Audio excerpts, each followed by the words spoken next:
لله نحمده ونستعينه ونستغفره ونؤمن به ونتوكل عليه ونعوذ بالله من شرور أنفسنا ومن سيئات أعمالنا من يهده الله فلا مضل له ومن يضلله فلا هادي له ونشهد أن لا إله إلا الله وحده لا شريك له ونشهد أن سيدنا ومولانا وحبيبنا محمدا عبده ورسوله الحمد لله وكفى والصلاة والسلام على رسوله المصطفى وعلى عباده الذين ارتضى ومن بهداهم اهتدى وبآثار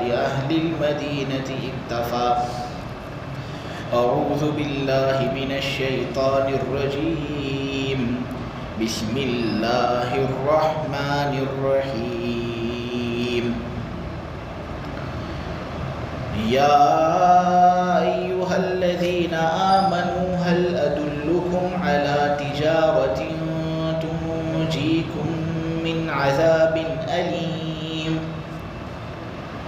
تؤمنون بالله ورسوله وتجاهدون في سبيل الله بأموالكم وأنفسكم ذلكم خير لكم إن كنتم تعلمون يغفر لكم ذنوبكم ويدخلكم جنات تجري من تحتها الأنهار ومساكن طيبة في جنات عدن ذلك الفوز العظيم وأخرى تحبونها نصر من الله وفتح قريب وبشر المؤمنين يا أيها الذين آمنوا كونوا أنصار الله كما قال عيسى بن مريم للحواريين من أنصاري إلى الله قال الحواريون نحن أنصار الله فآمنت طائفة من بني إسرائيل وكفرت طائفة فأيدنا الذين آمنوا على عدوهم فأصبحوا ظاهرين صدق الله العظيم.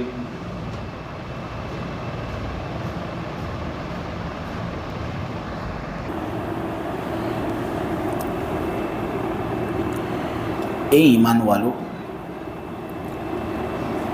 کیا میں تم کو ایسی تجارت نہ بتاؤں جو تم کو ایک دردناک عذاب سے نجات دلوا دے؟ تم اللہ اور اس کے رسول پر ایمان لے آؤ اور اللہ کے راستے میں اپنے اموال اور اپنی جانوں کے ذریعے سے جہاد کرو. دیکھو یہ تمہارے لیے بہتر ہے اگر تم واقعتاً یہ بات جانتے ہو. نتیجے میں اللہ تمہاری خاطر تمہارے گناہوں کو معاف کر دے گا اور تم کو ایسے باغات میں داخل کرے گا جن کے نیچے سے نہریں رواں دواں ہوتی ہیں. ایسے عمدہ گھروں کے اندر وہ تم کو رہائش نصیب فرمائے گا جو ہمیشہ ہمیشہ رہنے والے باغات کے اندر واقع ہوں گے. دیکھو یہی تو بڑی بھاری کامیابی ہے. اللہ تم کو ایک دوسری چیز بھی دے گا جس کو تم بہت زیادہ پسند کرتے ہو. ایمان لے آؤ گے اور اللہ کے راستے میں جہاد کرو گے تو نتیجے میں اللہ تبارک و تعالی کی طرف سے ایک بڑی مدد آئے گی اور ایک قریب کے اندر آنے والی فتح تم کو نصیب ہوگی. اے رسول، ایمان والوں کو اس بات کی خوشخبری سنا دو. اے ایمان والو، اللہ کے مددگار تم بن جاؤ. جس طرح مریم کے بیٹے عیسیٰ نے حواریین سے یہ بات کہی تھی کہ کون ہے وہ جو اللہ کے واسطے میری مدد کرے۔ حواریوں نے کہا تھا کہ ہم اللہ کے مددگار بنیں گے۔ ہوا یہ کہ بنو اسرائیل میں سے ایک جماعت نے ایمان قبول کیا اور ایک دوسری جماعت نے ایمان لانے سے انکار کر دیا۔ تو وہ لوگ جو ایمان لے آئے ان کے دشمنوں کے خلاف ہم نے ان کی مدد فرمائی، نتیجہ یہ ہوا کہ ایمان لانے والے ہی غالب آ گئے۔ سورہ صف کی تفسیر اللہ تبارک و تعالیٰ کے فضل و کرم سے ہو رہی ہے۔ آخری رکوع آپ لوگوں کے سامنے آج پیش کیا جائے گا، اور اللہ تبارک و تعالیٰ سے اس بات کی امید رکھی جاتی ہے کہ وہ آج سورت کا اختتام فرما دے۔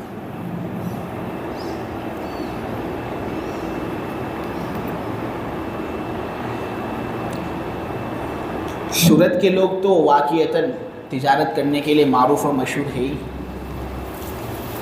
دکانیں کھولتے ہیں صبح کو اور رات تک تجارت کے اندر لگے رہتے ہیں۔ تجارت وہ کرتے ہیں اسی نیت سے کہ کاش ان کو کچھ نفع حاصل ہو جائے، جس کی وجہ سے ان کا گھر بار چل سکے، خود بھی کھا سکے، لوگوں کو بھی کھلا سکے۔ تو تجارت کرنا ایک انسانی زندگی کے لیے ضروری چیز ہے۔ ہر آدمی تجارت کرتا ہے اور یہی نیت رکھتا ہے کہ اس کے اندر کچھ نہ کچھ مجھے نفع مل جائے۔ یہاں پر اللہ تبارک و تعالیٰ ایمان والوں سے ایک سوال پوچھنا ہے۔ اب سوال تو وہ کرتا ہے جو جواب کا طلبگار ہو، سوال وہ کرتا ہے جو جواب کا طلبگار ہو۔ اللہ تبارک و تعالیٰ کو پہلے سے جب جواب معلوم ہے تو اللہ یہاں پر جو سوال کرنے ہیں ضرور بالضرور اس کا کوئی دوسرا مقصد اور منشا ہے۔ اللہ یہاں پر کہہ رہے ہیں ایمان والو، تجارت کو تم بہت زیادہ پسند کرتے ہو، کیا میں تم کو ایک ایسی تجارت نہ بتاؤں جس کے اندر تمہارا نفع یقینی ہو، جس میں نقصان کا کوئی اندیشہ نہ ہو، گھاٹے کا کوئی اندیشہ نہ ہو، خسارے کا کوئی اندیشہ نہ ہو، نفع ہی نفع ہو۔ اللہ تبارک و تعالیٰ دراصل یہاں پر ایمان والوں سے جو سوال کر رہے ہیں وہ شوق دلانے کے لیے سوال کر رہے ہیں کہ لوگ شوق میں آ جائیں، لوگ رغبت ظاہر کریں اس سلسلے میں کہ اللہ وہ تجارت کون سی ہے جس کے اندر نفع ہی نفع ہے۔ تو اللہ تبارک و تعالیٰ فرماتے ہیں کہ دیکھو یہ تجارت ایسی ہے کہ اس میں نفع ہی نفع ہے، بدلے میں جنت ملے گی، دردناک عذاب سے تم کو نجات ملے گی۔ لیکن تجارت کے اندر دو پارٹی کا ہونا ضروری ہے، ایک وہ جو کوئی چیز دے اور ایک وہ جو اس کے بدلے میں کوئی چیز دے۔ اللہ تبارک و تعالیٰ ایمان والوں سے کہہ رہے ہیں کہ اے ایمان والو، تم مجھے اپنی جان دے دو، اپنا مال دے دو۔ یہ جان اور مال اگر مختصر عرصے کے لیے تم نے مجھے دے دیا تو بدلے کے اندر ہمیشہ ہمیشہ کے عذاب سے میں تم کو نجات دے دوں گا، اور ایسے عمدہ باغات کے اندر تم کو رہائش نصیب فرماؤں گا جن کے نیچے سے نہریں رواں دواں ہوتی ہیں، یعنی سینری بھی اس کی بہت زبردست۔ عمدہ گھروں کے اندر تم کو رہائش نصیب ہوگی جو ہمیشہ ہمیشہ رہنے والے باغات کے اندر واقع ہوں گے، اور چونکہ تم نے ابھی وہ منظر دیکھا نہیں ہے اس لیے شاید تم اس کو کم سمجھتے ہو۔ اگر تم یہ منظر دیکھ لو، اس سلسلے میں ذرا غور و فکر کر لو اور تم کو پتہ چل جائے کہ واقعتاً جنت کتنی عالیشان نعمت ہے، تو تم کہو گے کہ یہی بڑی بھاری کامیابی ہے۔ اللہ نے جو سودا ہمارے ساتھ کیا وہ بڑا سستا سودا ہے۔ مختصر عرصے کی جو زندگی ہے وہ اللہ کے راستے میں ہمیں گزارنی ہے، اللہ پر ایمان لانا ہے، رسول پر ایمان لانا ہے، ان کی باتوں کو ماننا ہے، جہاد کرنا ہے، تو بدلے میں اللہ تبارک و تعالی ہمیں لازوال جنت اور اس کی لازوال نعمتوں سے نوازے گا۔ اللہ تبارک و تعالی کہتے ہیں کہ تم اللہ اور اس کے رسول پر ایمان لے آؤ۔ اب میں یہ بات سمجھاؤں اس سے پہلے میں آپ لوگوں کو ایک نکتہ بتا دوں وہ یہ کہ عربی زبان کے اندر جس اعتبار سے یہ لفظ ہیں نا، تو اردو زبان کے اندر اس کا ترجمہ یہ ہونا چاہیے کہ تم اللہ اور اس کے رسول پر ایمان لاؤ گے، اللہ کے راستے میں اپنے مالوں اور اپنی جانوں کے ذریعے سے جہاد کرو گے، تو پھر بدلے میں تم کو جنت دوں گا اور ایک بڑی کامیابی دوں گا۔ یہاں پر اللہ تبارک و تعالی حکم نہیں دے رہے، بلکہ جو چیز اللہ چاہ رہے ہیں اس کو ایک خبر کی شکل میں پیش کر رہے ہیں، یہ بات بتانے کے لیے کہ ایمان والو یہ چیزیں اتنے التزام سے کرو اور اتنی پکی سچی نیت سے کرو، اور اس کے کرنے کے اندر اتنے پکے ہو جاؤ کہ میں خبر دے سکوں کہ تم نے یہ کام کر لیا۔ جیسے مثلا میں آپ لوگوں کو ایک کام دوں مثلا اور یہ کہوں کہ پانی لے آؤ، حکم دے دیا، لیکن ابھی تک تم نے پورا کیا یا نہیں اس بات میں احتمال ہے، شک ہے۔ لیکن اگر میں یہ کہوں کہ تم مجھے پانی پلاؤ گے، تم میرا کہنا مانو گے، میری اطاعت کرو گے، جو چیز میں تم کو کہوں وہ تم کرو گے، تو یہ جو خبر دے رہا ہوں نا، اس خبر دینے کے اندر ایک الگ طرح کی پختگی ہے۔ اللہ دراصل یہ کہنا چاہ رہے ہیں کہ میرے عزیزو یہ سودا اتنا زبردست ہے کہ ضرور بالضرور تم یہ کرو گے ہی، لہٰذا جو یہ کام نہیں کرے گا اور یہ مختصر کام کرنے کے نتیجے میں جنت کما نہیں سکے گا، اس سے بڑا رسوا اور اس سے بڑا محروم کوئی نہیں۔ اللہ یہاں پر کہہ رہے ہیں کہ لوگوں اللہ اور اس کے رسول پر ایمان لے، اللہ کے بارے میں یہ عقیدہ رکھو کہ اللہ ہے، اللہ کی باتوں کو سچ جانو بھی، اس کو سچ مانو بھی، اور رسول کے بارے میں بھی ایسا ہی عقیدہ کہ رسول کی تمام باتوں کو سچ جاننا ہے اور سچ ماننا ہے۔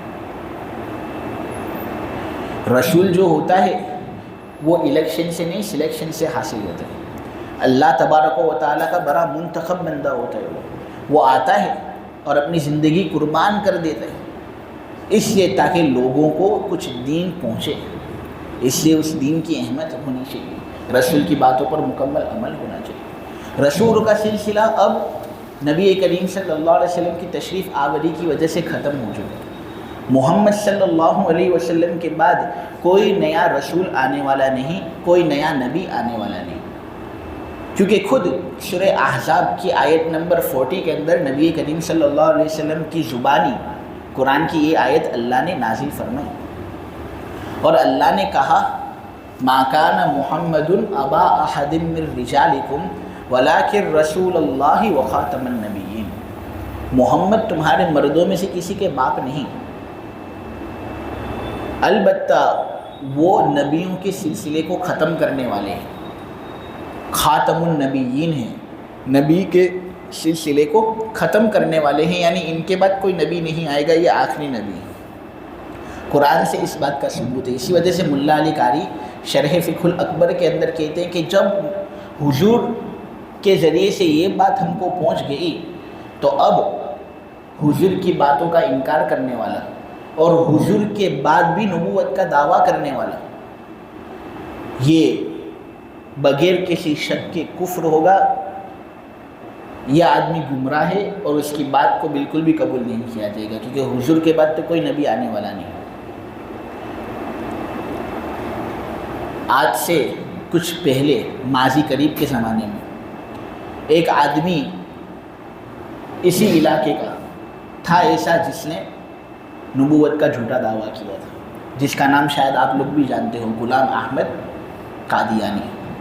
یہ قادینیت کا یہ جو دین پھیلا ہے ابھی، اس کا بانی یہی ہے، غلام احمد قادیانی۔ عجیب و غریب دعوے کرتا تھا، بالآخر اس نے یہ دعویٰ کر لیا کہ میں نبی ہوں، حالانکہ نبی کریم صلی اللہ علیہ وسلم نے یہ بات کھلے الفاظ میں کہہ دی تھی کہ میرے بعد کوئی نبی آنے والا نہیں۔ پھر یہ لوگ چونکہ علم سے بھی واقف تھے، اس لیے لوگوں کو گمراہ کرتے تھے علمی باتیں کہہ کر۔ جب ان کے سامنے یہ آیت پیش کی جاتی تھی کہ قرآن کو تم مانتے ہو، وہ قرآن کے اندر ہے کہ حضور نے اپنے آپ کو خاتم النبیین کہا ہے، میں نبیوں کا سلسلہ ختم کرنے والا ہوں، تو پھر اگر حضور کے بعد کوئی نبی آتا تو حضور یہ نہ کہتے حضور نے یہ کہا، معلوم ہوا حضور کے بعد کوئی نبی آنے والا ہے نہیں، تو کس بنیاد پر نبوت کا دعویٰ کر رہے؟ تو عجیب و غریب تحریفات ان کی جانب سے ہوتی تھی۔ یہ لوگ کہتے تھے کہ آیت میں جو خاتم کا لفظ ہے نا، اس کا معنی ختم کرنے والا ہے ہی نہیں، اس کا معنی ہے افضل، اس کا معنی ہے، حالانکہ عربی زبان، عربی ڈکشنری، عربی لغت کسی بھی اعتبار سے خاتم کا معنی افضل نکلتا نہیں ہے، لیکن وہ یہ کہتا تھا کہ یہاں پر خاتم کا معنی افضل، یعنی یہ بات دراصل بتائی گئی ہے قرآن میں کہ حضور نبیوں میں سب سے افضل ہے۔ یہ بات بتانے مقصود نہیں کہ حضور نبیوں کے سلسلے کو ختم کرنے والے، تو اب اس کے بعد گنجائش رہتی ہے نا کہ حضور کے بعد کوئی نبی آ سکتا ہے، اس سے یہ ایسی عجیب و غریب تحریفات کرتا ہے۔ حالانکہ اس کی ایک کتاب ہے، اس کتاب کے اندر یہ آدمی لکھتا ہے کہ میں اپنے والدین کا خاتم الاولاد ہوں، یعنی خود اپنی کتاب کے اندر یہ کہتا ہے کہ میں اپنے والدین کا خاتم الاولاد ہوں، اور اس سے وہ مراد لے رہا ہے یہ کہ میرے بعد ان کی کوئی اولاد ہوئی نہیں، میں آخری اولاد ہوں۔ اور حضور کی طرف جب اس کی نسبت کی جاتی تھی تو پھر اس کا معنی افضل لیتا تھا، یعنی تیری طرف نسبت تو آخری، نے حضور کی طرف نسبت تو افضل، یہ تو بڑی ناانصافی کی بات ہے۔ پھر اور عجیب و غریب تحریفات ان کی جانب سے، بعض لوگ یہ کہتے تھے کہ جو آیت میں یہ بات ہے کہ حضور نبیوں کے سلسلے کو ختم کرنے والے، اس سے مراد تمام نبیوں کے سلسلے کو ختم کرنے والے نہیں، کچھ نبیوں کے سلسلے کو ختم کرنے والے، یعنی حضور کے بعد بھی نبی آ سکتے ہیں، تمام نبیوں کے سلسلے کو حضور نے ختم کر دیا، اور ایسا نہیں، کچھ نبیوں کے سلسلے کے لیے حضور ختم کرنے والے ثابت ہوئے، جیسے حضرت عیسیٰ کی شریعت کو حضور نے ختم کیا، حضرت موسیٰ کی شریعت کو حضور نے ختم کیا، ہاں لیکن ان کے بعد بھی کچھ نبی ہوں گے، حضور اس سلسلے کو ختم کرنے والے نہیں ہوں گے، یعنی اس طرح انہوں نے معنی نکالا۔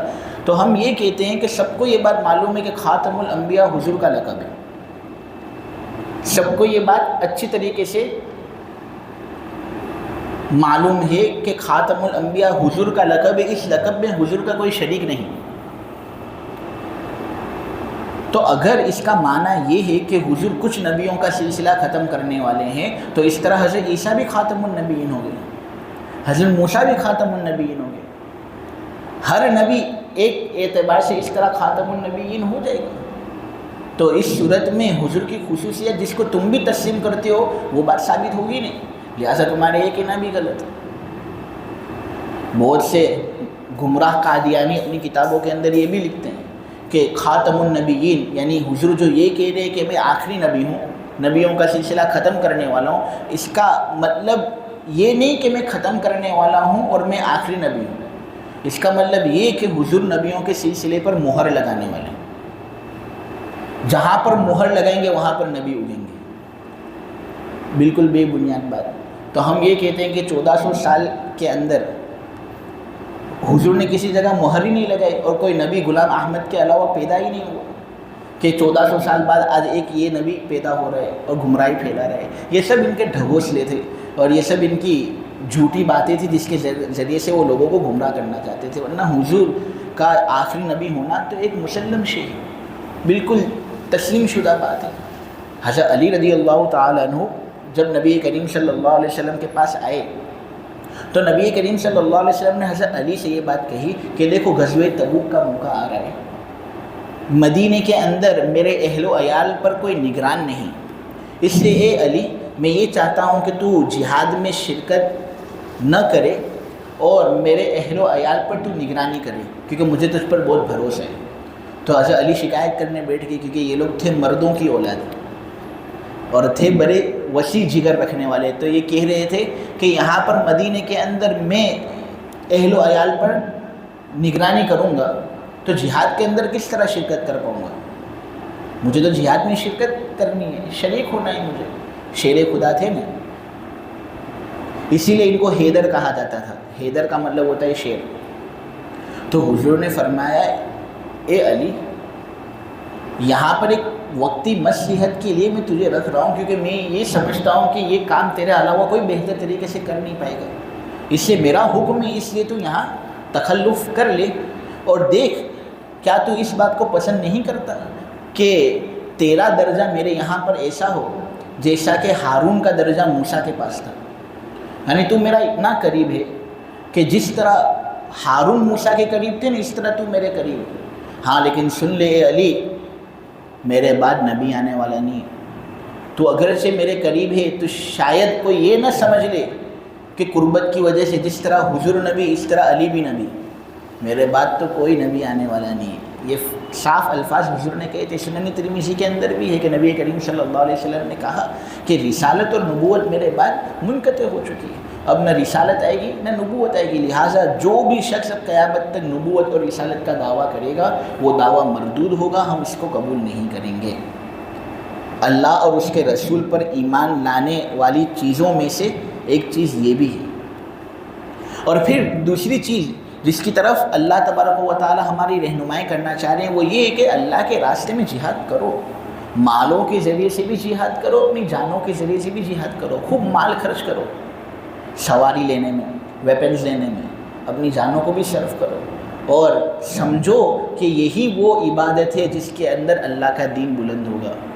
اگر لوگ اس عبادت کو چھوڑ دیں گے یا اس عبادت سے ڈر اپنے دل کے اندر جما لیں گے تو اللہ کا دین کبھی بھی بلند ہو نہیں سکے گا. ہمیشہ ہمیشہ ہمیشہ مسلمانوں کو ایک ذلت والی زندگی گزارنی پڑے گی. جہاد اتنا ضروری اور افضل بھی ہے یہ عبادت، بہت افضل عبادت. صحیحین یعنی بخاری اور مسلم کے اندر حضرت سہل ابن سعد کی روایت ہے جس کے اندر وہ یہ بات کہتے ہیں کہ نبی کریم صلی اللہ علیہ وسلم نے ارشاد فرمایا کہ جو شخص جہاد کے اندر ایک دن فقط پہرہ داری کر لیتا ہے، واچ ڈیوٹی نبھا لیتا ہے، گارڈنگ فقط کر لیتا ہے، یہ دنیا و ما فیہا سے بہتر ہے. یہ جہاد کی بات چل رہی ہے.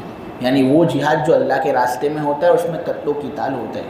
یہاں پر کسی دوسرے عمل کو چسپا کرنا مناسب نہیں کہ دعوت و تبلیغ میں گئے اور یہ کام ذرا مسجد کے اندر کر لیا تو یہ فضیلت نہیں.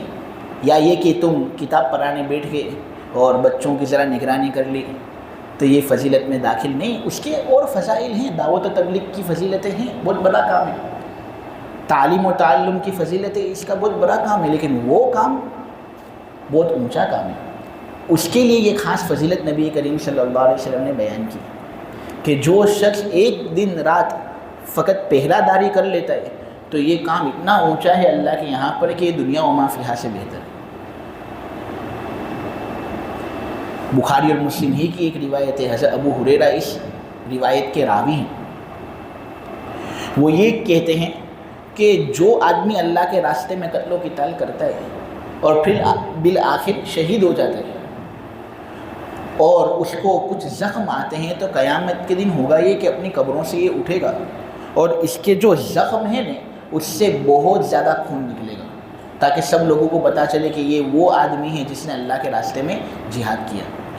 تو بہت زیادہ خون نکلے گا، سب لوگوں کے سامنے یہ بات واضح ہوگی کہ اس نے اللہ کے راستے میں جہاد کیا.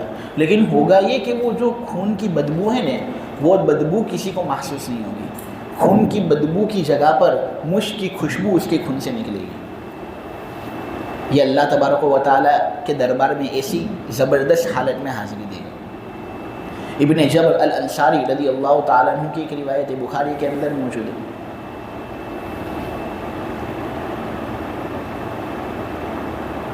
نبی کریم صلی اللہ علیہ وسلم نے ایک بہت عالیشان ارشاد فرمایا.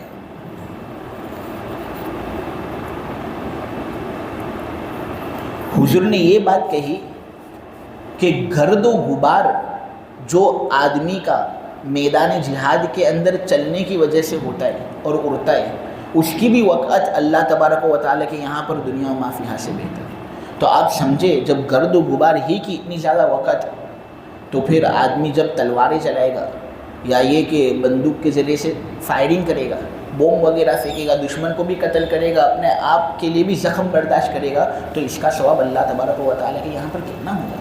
اسی لیے تو صحیح حدیث ہے بخاری مسلم کے اندر ہے کہ جہاد کے اندر جو آدمی ایک شام بھی لگا دے نا تو یہ دنیا و ما فیہا سے بہتر ہے. ایک صبح بھی اگر جہاد کے اندر اور دشمنوں کے ساتھ قتل و قتال کے اندر اس کی گزر گئی نا تو یہ دنیا و ما فیہا سے بہتر.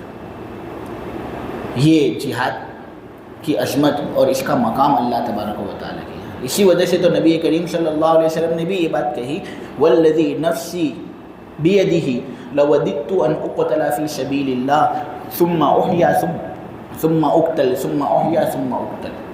نبی کریم صلی اللہ علیہ وسلم نے کہا، اس ذات کی قسم جس کے قبضے میں میری جان ہے، میں خود یہ چاہتا ہوں کہ اللہ کے راستے میں قتل ہو جاؤں، پھر زندہ کیا جاؤں، پھر قتل کیا جاؤں، پھر زندہ کیا جاؤں، پھر قتل کیا جاؤں، پھر زندہ کیا جاؤں، پھر قتل کیا جاؤں۔ یہ اس لیے کیونکہ جب شہید زندہ ہونے کی حالت میں اللہ تبارک و تعالیٰ کی یہاں پر حاضری دیتا ہے تو اس کو اتنا زیادہ اجر نظر آتا ہے کہ وہ واپس دنیا کے اندر آنا چاہتا ہے اور کہتا ہے، اے اللہ، جب اتنا زیادہ اجر مجھے فقط شہید ہونے کی وجہ سے ملا ہے، شہادت کی وجہ سے ملا ہے، تو میں چاہتا ہوں کہ بار بار یہ اجر مجھے حاصل ہو۔ یہ شہید کا رتبہ اللہ تبارک و تعالیٰ کے یہاں۔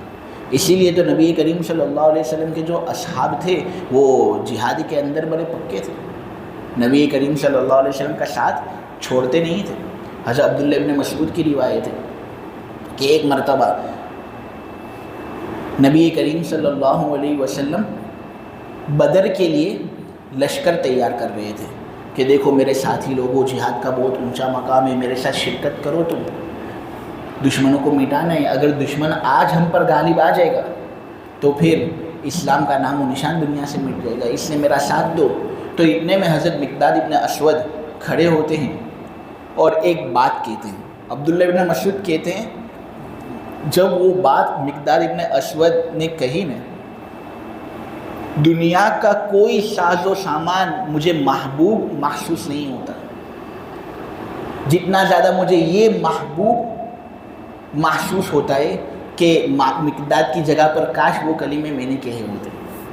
یعنی مقداد نے اتنی زبردست بات کہی اور حضور کو اتنا زیادہ راضی کر دیا کہ کاش وہ بات میں کہہ دیتا، اور اگرچہ اس میں میرا دنیاوی ساز و سامان سب ختم ہو جاتا، لیکن یہ بات کہنا مجھے سب سے زیادہ محبوب معلوم ہوتا ہے۔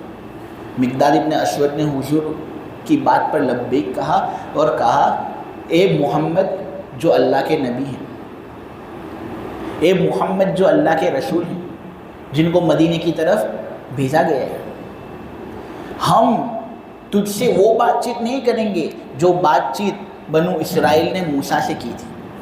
موسیٰ نے بھی جہاد کے لیے بنو اسرائیل کو برانگیختہ کیا تھا، ان کو بہت زیادہ ابھارا تھا، لیکن بنو اسرائیل نے کہہ دیا تھا، اذهب انت وربک فقاتلا انا ہاہنا قاعدون، کہ تو جا، تیرے رب کو بھی لے جا، دونوں مل کر قتال کر لیو، ہم تو یہاں پر بیٹھے نہیں، ہم تیرے ساتھ جہاد میں شرکت کریں گے نہیں۔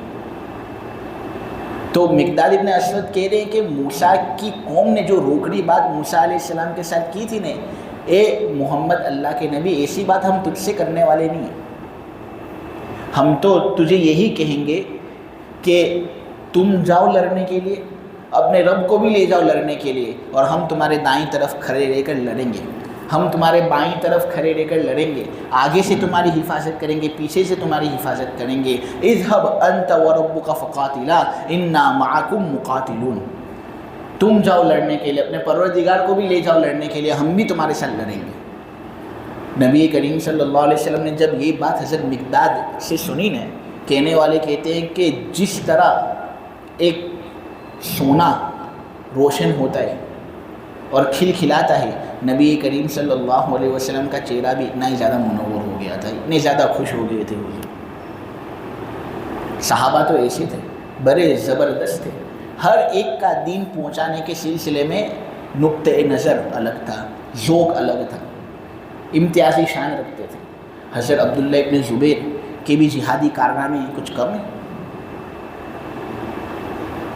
14 سال کی جب ان کی عمر تھی نا، تبھی جنگ یرموک کے اندر شریک ہو گئے تھے اپنے والد صاحب کے ساتھ، یعنی حضرت زبیر ابن العوام کے ساتھ انہوں نے جنگ کے اندر شرکت کی، اور 14 سال کے بچے تھے لیکن برابر مقابلہ انہوں نے کیا۔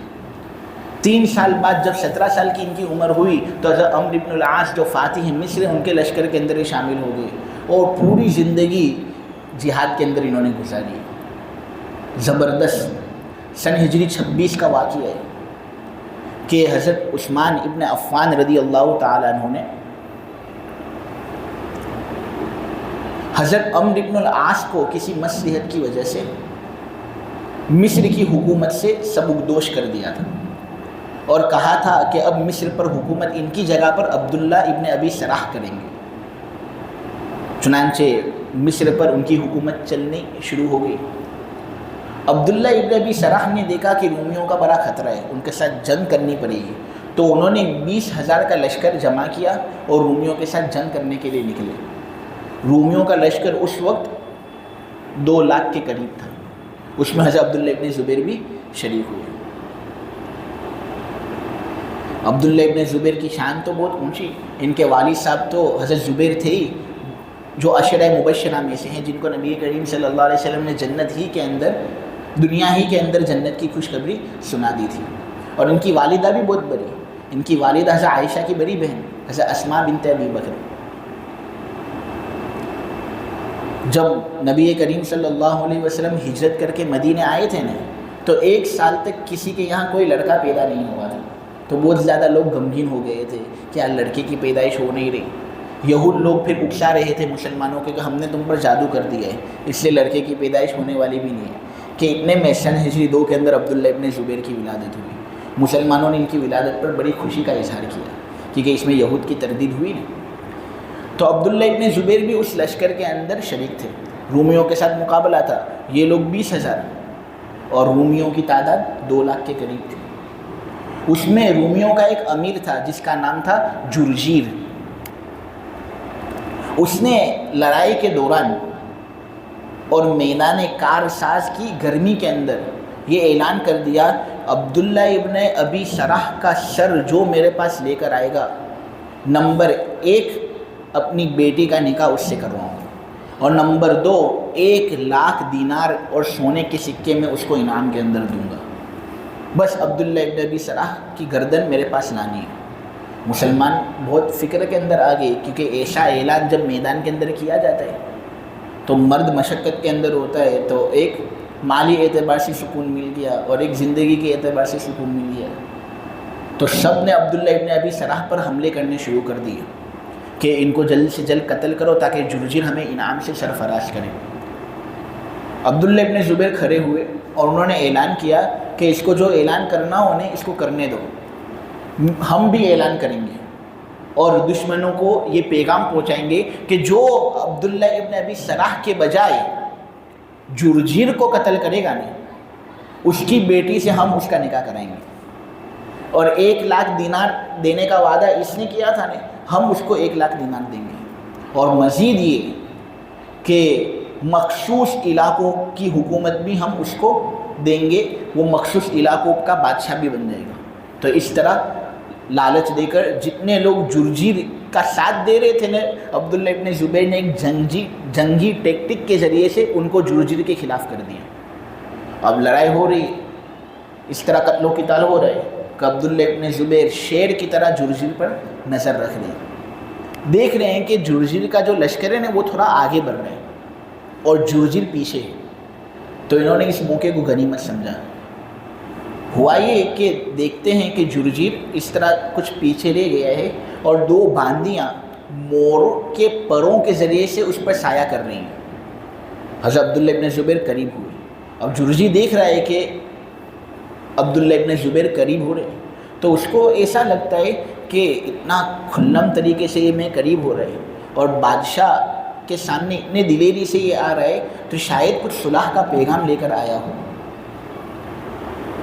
یہ سمجھ رہا تھا کہ اتنے میں حضرت عبداللہ ابن زبیر آتے ہیں اور فوراً اس پر حملہ کر کے اس کے سر کو الگ کر دیتے، اس کے جسم سے اور برچھے پر اس کے سر کو لٹکا کر میدان کے اندر اس کو ظاہر کرتے ہیں۔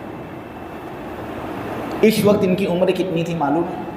24 یا 25 سال کے تھے، تب انہوں نے یہ کارنامہ انجام دیا۔ یعنی آپ سمجھے ہماری عمر جتنی عمر ان کی تھی، 24-25 سال کی عمر کے اندر روم کے بادشاہ کے سر کو کاٹ کر لانا یہ کوئی معمولی بات نہیں ہے۔ نبی کریم صلی اللہ علیہ وسلم کے صحابہ کی جو احوال تھے، آدمی اس سے اندازہ لگا سکتا ہے کتنے بہادر تھے۔ ان کے اندر خوف نام کی کوئی چیز ہی نہیں ہوتی تھی، جبکہ ہمارے قلوب خوف سے لبریز رہتے ہیں۔ ہم ڈر جاتے ہیں اور چیزوں سے دگمگا جاتے ہیں، لیکن یہ لوگ ڈرتے نہیں تھے، اسی لیے پوری دنیا پر انہوں نے قبضہ کر لیا۔ What was it that they feared? Neither Persia nor Rome, just a few group of camel hunters. Those who would mistake camphor for salt became just those who changed the world's destiny. کیا تھے یہ لوگ؟ کچھ نہیں، اونٹ چرانے والے لوگ تھے، ایسے سمپل لوگ کہ کافور کو نمک سمجھ لیتے تھے، نمک کو کافور سمجھ لیتے تھے۔ یہی وہ لوگ بن گئے ایسے کہ دنیا پر ان کی حکومت چھا گئی۔ اللہ یہی کہہ رہے کہ تم جہاد کرو گے، اللہ پر ایمان لاؤ گے تو اللہ تمہاری مدد کرے گا، فتح تم کو دے گا۔ تو ان لوگوں نے جہاد کیا، اللہ کے راستے میں خوب محنتیں انہوں نے کی، اس لیے نتیجہ یہ ہوا کہ پوری دنیا پر انہوں نے قبضہ کیا، اور اس وقت ان سے زیادہ طاقتور کوئی مخلوق تھی نہیں۔ خلافت راشدہ کا زمانہ تو تھا ہی زبردست، خلافت راشدہ کے بعد بھی خلافت امیہ کا زمانہ، خلافت بنو عباس کا زمانہ، اس کے بعد خلافت عثمانیہ۔ آپ دیکھیں ہم نے تو راج کیا ہے، ہمارے اجداد اور باپ داداؤں نے دنیا پر راج کیا ہے، ان کے حکم کی تابع داری تو جنگل کے بے زبان جانوروں اور مشرق اور مغرب سے اڑتی ہوئی ہواؤں نے کی۔ لیکن افسوس کہ آج ہم بے کسی بے بسی کے عالم کے اندر نظر آ رہے ہیں۔ ہمارے بچوں کو تو بھوکا رکھا جا رہا ہے، غزہ کے اندر معصوم بچوں کو بھوکا رکھا جا رہا ہے، ان کو کھانے کے لیے کوئی چیز نہیں مل رہی۔ مصر کے لوگ عاجز آ چکے اپنی حکومت سے، تو دریا کے اندر کنٹینر میں بھر بھر کر اناج اس طرح بھیج رہے ہیں کہ اے اللہ کچھ تو ہم سے ہو نہیں سکتا، کم سے کم یہ ہم کام کر لیں تاکہ تیرے یہاں پر ہماری پکڑ نہ ہو، کہ جس طرح تو نے موسیٰ کی والدہ کو حکم دیا تھا سخت آزمائش کے موقع پر کہ موسیٰ کو سمندر میں ڈال دو، اس کو نجات ہم دلوائیں گے، اسی طرح ہم تجھ سے یہ امید رکھتے ہیں کہ اناج ہم سمندر میں ڈالیں گے تو غزہ والوں کو پہنچا دیں گے۔ اتنے بے بس ہو چکے ہیں، اتنے بے بس کہ ہم میں سے جو زندے لوگ ہیں وہ مردوں کی قبروں پر جا کر کہتے ہیں، صلاح الدین کی قبر پر جا کر کہتے ہیں کہ اے صلاح الدین اٹھ کھڑا ہو، آج تیری مدد ہے۔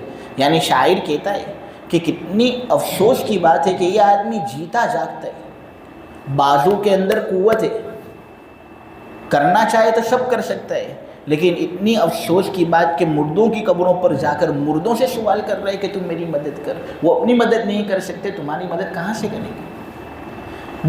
بس آج لوگ بڑی بڑی باتیں کرنے والے ہو گئے، سب طبقے کے لوگ، ایسا نہیں کہ عوام ہی، ہر اعتبار سے بڑی بڑی باتیں ہوتی ہیں۔ چائے کے گلوں پر، گاڑیوں کو سٹینڈ پر لگا کر، چسکیاں لگا کر باتیں کہ میرے بس میں ہوتا تو میں یہ بدلتا، میرے بس میں یہ ہوتا تو میں بدلتا۔ حضرت علی جب خلافت پر فائز ہوئے نا تو حضرت علی نے یہ بات کہی تھی کہ آج تم کو ایک رجل قوال کی ضرورت نہیں، آج تم کو ایک رجل فعال کی ضرورت ہے، آج تم کو ایسے آدمی کی ضرورت نہیں جو فقط باتیں کہہ کر رخصت ہو جاتا ہو، آج تم کو ایک ایسے آدمی کی ضرورت ہے جو کہتا ہو اور اس پر عمل کرتا ہو۔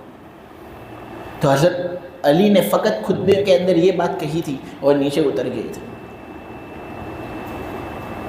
کیونکہ یہ لوگ ایسے تھے جو باتیں کم کرتے تھے اور افعال اپنے زیادہ ظاہر کرتے تھے۔ تو اللہ تبارک و تعالیٰ ان کے ہاتھ پر لوگوں کو سکون بھی پہنچاتا تھا اور نصرتیں بھی اللہ تبارک و تعالیٰ لاتا تھا۔ بدر کے اندر آپ دیکھیں 313 ایک جگہ پر اور ایک جگہ پر 1000 وہ غالب ہوئے نے۔ تم تاریخ اٹھا کر دیکھ لو، مسلمان اسی وقت زیادہ کامیاب ہوئے ہیں جب ان کی تعداد دشمنوں کے مقابلے میں کم ہوتی تھی۔ جب مسلمانوں کو فخر ہونے لگا اور اپنی تعداد پر ان کو بھروسہ ہونے لگا تو وہاں پر اللہ نے مسلمانوں کی مدد نہیں کی۔ جنگ بدر کے اندر فقط 2 سواریاں لوگوں کے پاس تھی، ہتھیار وغیرہ بھی سب کے پاس نہیں تھے، لیکن پھر بھی قریش کے 1000 کے مجمع پر وہ بھاری ثابت ہوئی، اور یہی وہ فتح تھی جس کی وجہ سے اسلام آج پوری دنیا کے اندر اور چھپے چھپے کے اندر پھیلے۔ لہٰذا یہ جہاد والی عبادت ایسی عبادت ہے کہ اس کو لازم پکڑنا ہمارے لیے بہت ضروری ہے۔ ہم تیار رہیں، اب ایسا میں نہیں کہہ رہا کہ فوراً کچھ اقدامات شروع کر دیں، نہیں، ہم تیار رہیں کہ اگر ہمارے بڑوں کی جانب سے کوئی چیز ایسی آئی تو ہم تن من دھن ان کی جانب لٹانے کے لیے تیار ہیں۔ سچی تمنا کرنے سے بھی اللہ شہادت کا ثواب دے دیتا ہے، اگرچہ اس کی موت بستر پر آئے. لیکن اگر سچی تمنا ہوگی نا کہ یار اگر وقت آئے گا اور مجھے ان لوگوں کے لیے جان دینی پڑے گی تو اپنا کلیجہ نکال کر ان کے حوالے کر دوں گا، یہ تمنا بھی اگر ہوگی نا تو اللہ اس پر بھی اجر دیتا ہے. انما الاعمال بالنیات. اس کے بعد اللہ تبارک و تعالیٰ کہہ رہے ہیں کہ اے ایمان والو، اللہ کے مددگار بن جاؤ، جس طرح عیسیٰ کے ساتھی عیسیٰ کے مددگار بن گئے تھے. مریم کے بیٹے عیسیٰ کو جب آسمان کی طرف اٹھایا جا رہا تھا تو اس وقت حضرت عیسیٰ ابن مریم نے اپنے کچھ ساتھیوں کو بلایا اور کہا کہ دیکھو اب میں جانے والا ہوں، آسمان کی طرف مجھے اللہ تبارک و تعالیٰ اٹھا لیں گے، لہٰذا میں یہ چاہتا ہوں کہ میرا دین چھپے چھپے کے اندر پھیلے، اللہ تبارک و تعالیٰ کا دین ہر کونے کے اندر پھیلے، اس لیے کیا تم میرا ساتھ دو گے؟ اللہ کا یہ دین پہنچانے کے لیے کیا تم میری مدد کرو گے؟ تو اس وقت حضرت عیسیٰ کے کچھ 12 ساتھی وہاں موجود تھے. انہوں نے کہا کہ کیوں نہیں، ہم ضرور بالضرور آپ کی مدد کریں گے. اور اس وقت اگرچہ حضرت عیسیٰ کے ماننے والوں کی تعداد بہت کم تھی، یہود لوگ حضرت عیسیٰ کی بات مانتے نہیں تھے، لیکن پھر بھی یہ 12 شاگرد جو حضرت عیسیٰ کے تھے نا، جن کو حواری کہا جاتا ہے، حوار حور سے ہے، اس کا مطلب ہوتا ہے سفیدی. یہ جو 12 شاگرد حضرت عیسیٰ علیہ السلام کے تھے نا، وہ چونکہ دھوبی تھے اس لیے ان کو حواری کہا جاتا تھا. دھوبی وہ ہوتا ہے جو کپڑوں کو سفید بناتا ہے، اس مناسبت سے ان کو حواری کہا جاتا ہے.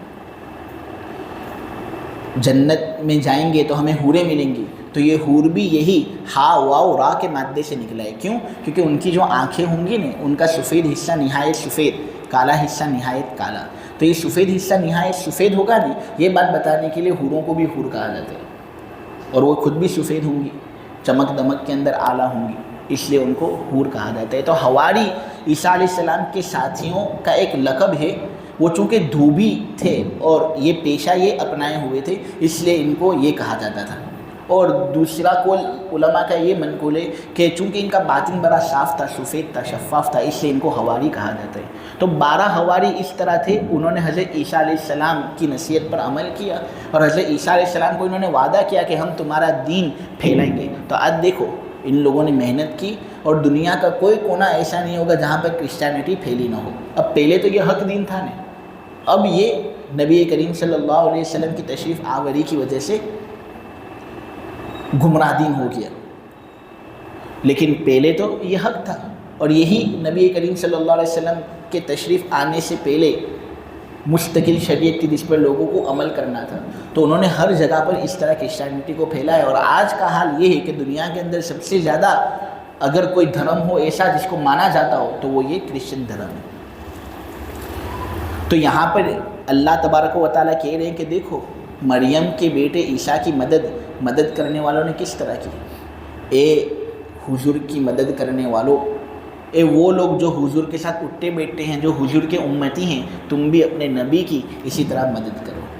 اور یہ مدد کرو گے نا تو تم میرے مددگار بن جاؤ گے. اب مجھے تو مدد کی ضرورت نہیں ہے، میں اپنا کام خود کر سکتا ہوں. یہاں پر مراد میرے دین کی مدد کرنا ہے، اور اس کو میں نے اپنی مدد اس لیے کہا کیونکہ اس کا ثواب ہی کچھ اتنا زیادہ ہے. تو یہ کام کیا تم کرو گے؟ تو اللہ تبارک و تعالیٰ کو ہمیں جواب دینا ہے کہ جی ہم کریں گے.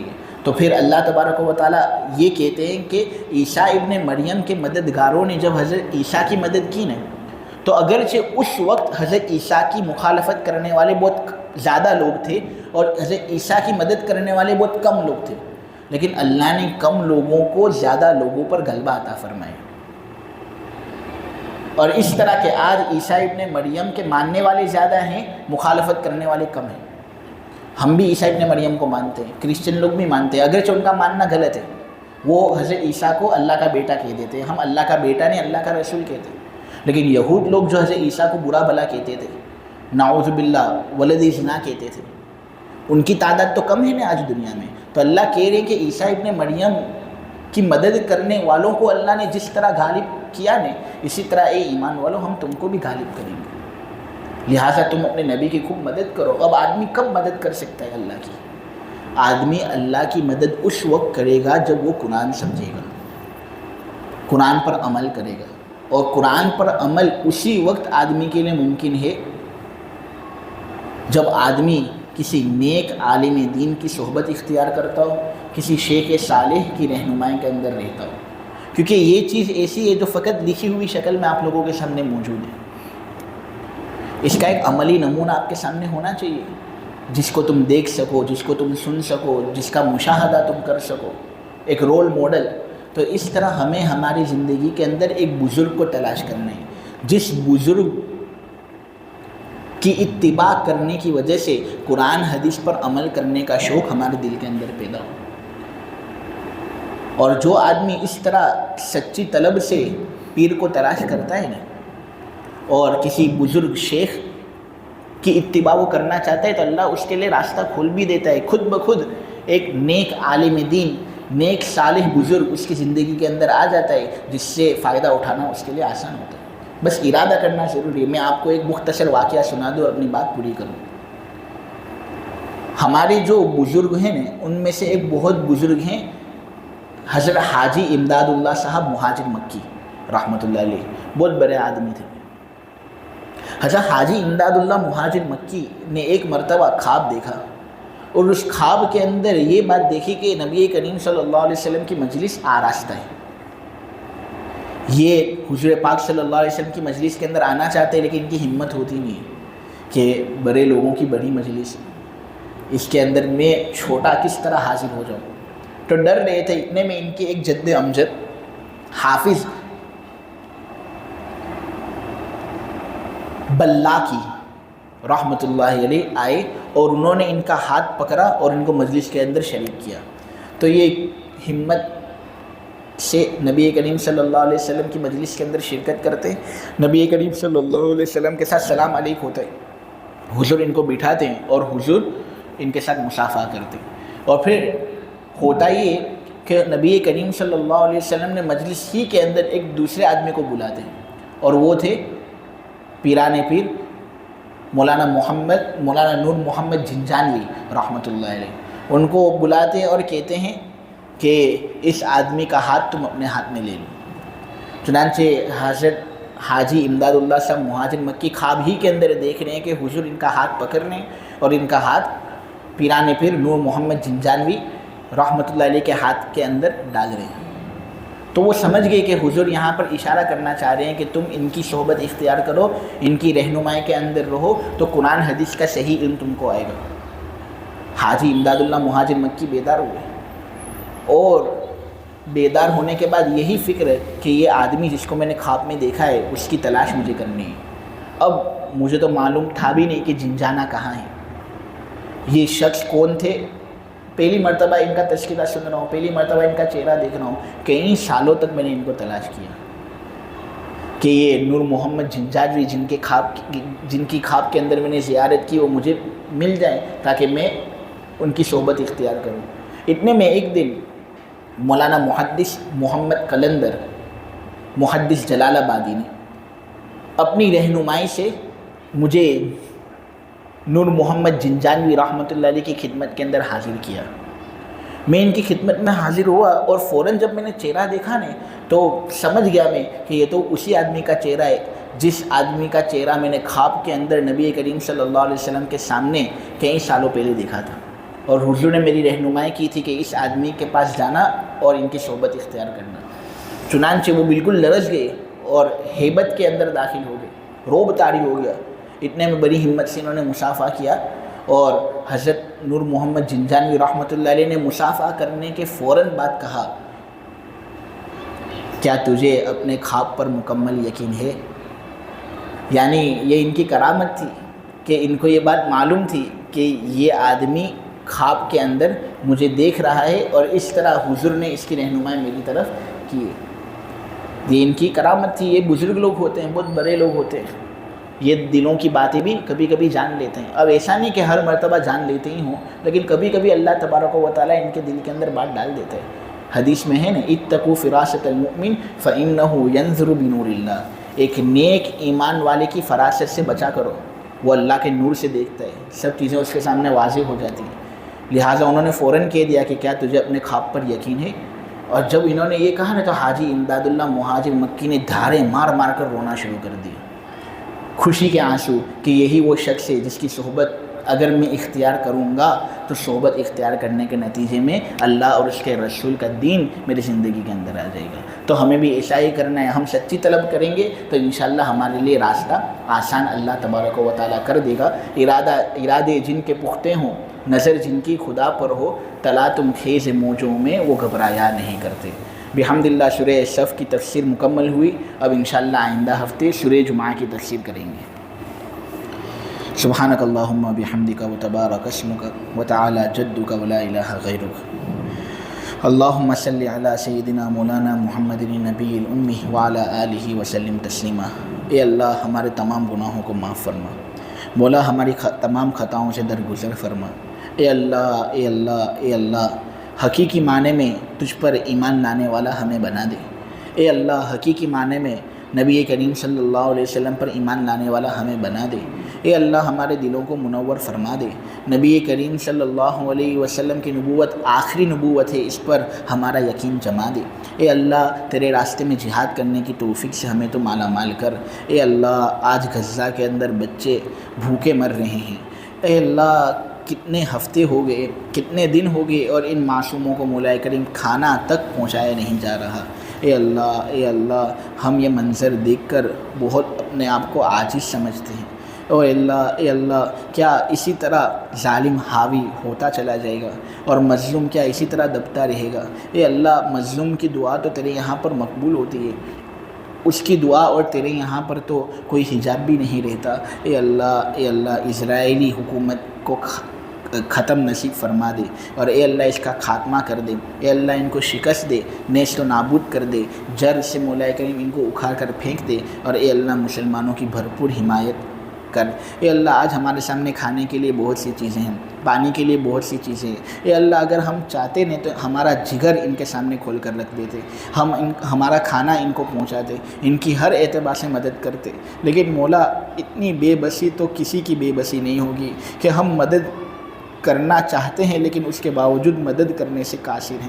اے اللہ اس بے بسی کو مٹا، ہم کو غلبہ اور طاقت سے نواز، اور ان کی جو مصیبتیں ہیں اللہ ان کو تو دور فرما دے۔ اے اللہ جو مائیں وہاں پر پریشان ہیں ان کی پریشانیوں کو دور فرما، جو بچے وہاں پر پریشان ہیں ان بچوں کی پریشانیوں کو دور فرما، جوان اور بوڑھے جس مصیبتوں کے اندر جھگڑے ہوئے ہیں اے اللہ ان کی مصیبتوں کو تو ان سے ہٹا دے، ان کے بوجھ کو تو ہلکا کر دے، اور جو شہید ہو چکے ہیں ان کی شہادتوں کو تو قبول فرما۔ اے اللہ ہم وعدہ کرتے ہیں کہ ہم تیرے اور تیرے رسول کے مددگار بنیں گے۔